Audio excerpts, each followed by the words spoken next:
Hello, I'm Glenda at Harmony Road Studios, and I'm going to be talking today about sight reading. This is a great skill that all musicians would benefit from being able to know how to do.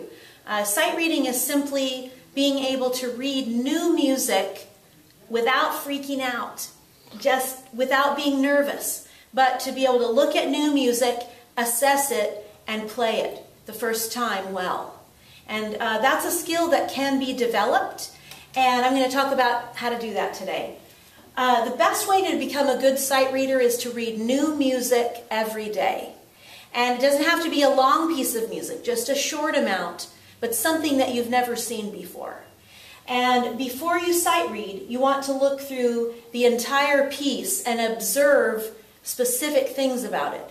For example, I'm going to be reading one line of music that I've never seen before, and so the first thing I'm going to do is look at the key signature.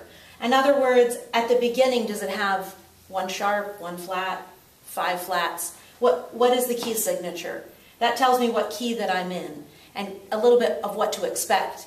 Then there's the time signature. That's how many counts are in the measure and what kind of note gets one count. Then the clef signs. If we see a treble clef and a bass clef, of course this is for piano players, then you know that each hand, the right hand's going to be in the treble and the left hand's going to be in the bass clef. If you see 2 treble clefs, that means your hands are going to be higher on the keyboard to start with, or vice versa.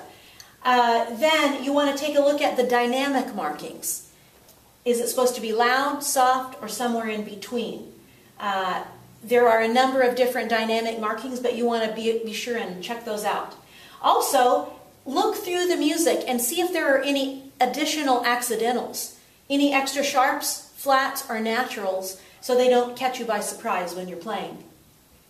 Look at the phrasing. Look at the slurs, the ties, the accents, the staccatos, and see what kind of variety is in the music. And then you want to look at the rhythmic and melodic patterns. Does the music tend to go up? Does it go down? Does it skip around? Are the notes stepping? All of that is going to help you. Then you're going to find the first note, identify the first note and the finger number that you're going to begin. For each hand, you're going to play slowly, because once you start, don't stop. You're going to keep going no matter what. That's your number one priority, is to keep going no matter what. If you have a metronome, you can use a metronome to help you keep the beat, but you don't have to have that. Also, another thing that's helpful is to shadow play.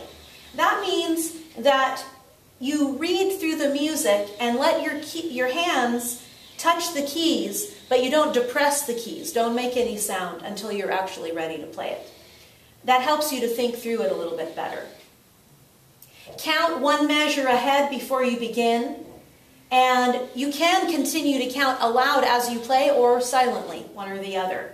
You want to keep your eyes on the music. You want to avoid looking down and up, because if you do that, you're going to lose your place in the music, and since you've never played it before, that stalls you out. And as I said, even if you make some mistakes, you want to keep going. And you just want to avoid going back to fix anything, because that throws off the rhythm. All right, here I go. I'm going to give this a try. I'm in the key of G. I have 1 sharp in the key signature, 4/4 time. I'm going to start mezzo forte, which is medium loud.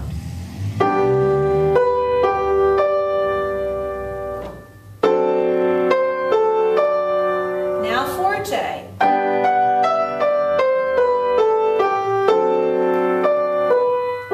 And a decrescendo at the end.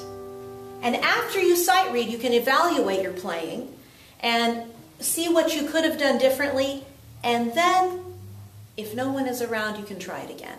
All right? That's our lesson for sight reading for today. I'm Glenda at HarmonyRoadStudios.com.